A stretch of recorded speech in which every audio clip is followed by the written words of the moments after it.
Assalamualaikum warahmatullahi wabarakatuh.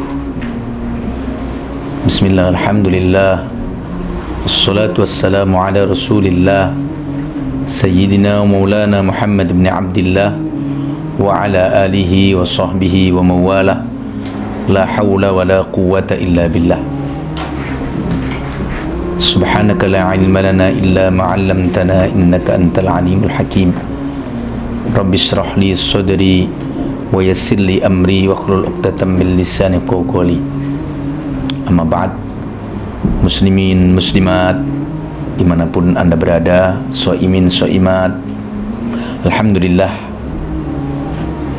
dengan karunia Allah yang besar kita sama-sama di tahun 1444 Hijriah ini kita dapat memasuki bulan Ramadan, bulan yang sangat suci, bulan yang penuh berkah, bulan yang merupakan sayyidus syuhur, yaitu panglimanya para bulan-bulan yang lain, yang fihi Lailatul Qadr, di dalamnya ada Lailatul Qadar.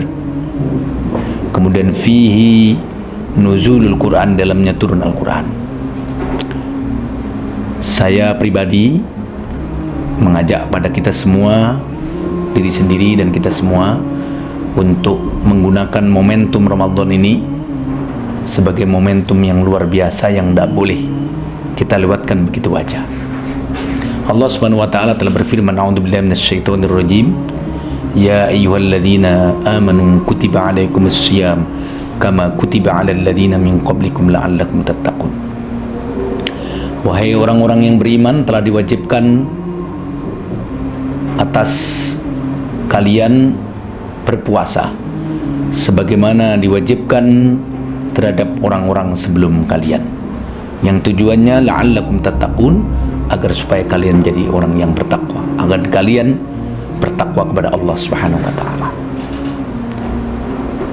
Muslimin muslimat, saudaraku sekalian, dalam ayat ini jelas bahwa kewajiban berpuasa itu bukan hanya diwajibkan pada kita umat Muhammad sallallahu alaihi wasallam, tetapi juga diwajibkan atas umat-umat sebelum Nabi Muhammad sallallahu alaihi wasallam. Ini berarti bahwa syariat berpuasa sangat penting, karena manusia punya nafsu dan manusia terdiri dari unsur-unsur yang banyak. Ada unsur hayawaniyah seperti suka makan, minum, kawin dan sebagainya. Ada kecenderungan pengen mendominasi, berkuasa, ini namanya unsur sabu'iyah, unsur harimau, unsur binatang buas dalam diri seorang. Ada unsur kesetanan juga, yang suka iri, dengki, sombong. Ada unsur kemalaikatan juga. Nah, disyariatkannya puasa ini sebenarnya tujuannya adalah bagaimana unsur-unsur seperti suka makan, minum, nafsu, syahwat, kemudian karakter-karakter negatif diolah oleh puasa ini sehingga menjadi orang yang bertakwa, sehingga unsur malaikatnya semakin meningkat. Maka mulai subuh sampai maghrib dilarang makan, minum, berhubungan badan. Ini tujuannya biar unsur-unsur spiritual kemalaikatan ini naik.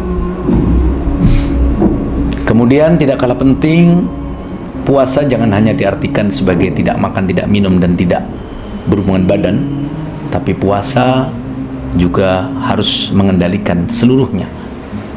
Mata dikendalikan, mulut dikendalikan, telinga dikendalikan, kemudian pikiran-pikiran negatif dikendalikan, perasaan-perasaan iri, dengki, sombong, ujub dikendalikan semua.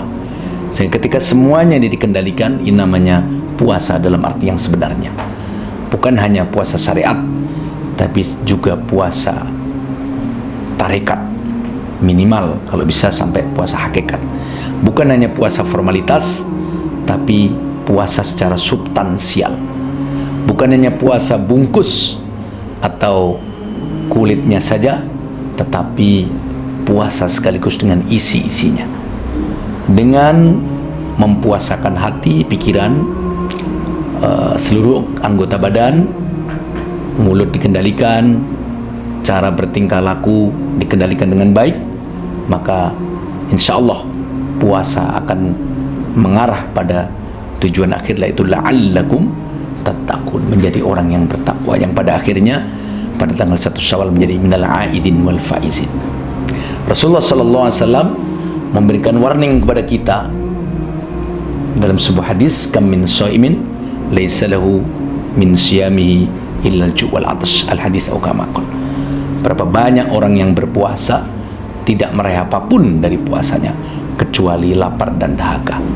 Nah, puasa yang jenis ini biasanya puasa-puasa orang awam, puasa-puasa yang hanya formalitas, dan puasa-puasa yang hanya tidak makan, tidak minum mulai subuh sampai maghrib, tetapi pikirannya tidak dipuasakan, hatinya tidak dipuasakan, kemudian panca inderanya tidak dipuasakan. Nah, puasa jenis ini tidak terlalu bisa diharap bisa merubah karakter, bisa merubah mental.